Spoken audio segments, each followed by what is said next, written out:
তিনি আমায় করবেন পার আমি পাপি তিনি যাবেন না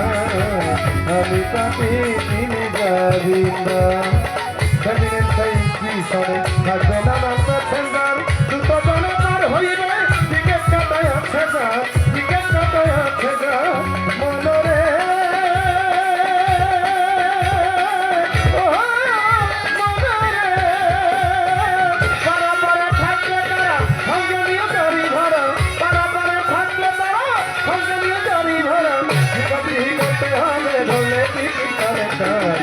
সময় থাকে মনে হুঁশিয়া আমি প্রতিদিন যাবি আছেন আমার মুক্তার আছেন আমার পরিচয় আছেন আমার মুক্তার আছেন আমার পরিচয় সেই বিচারে হয় তুমি আমার আমি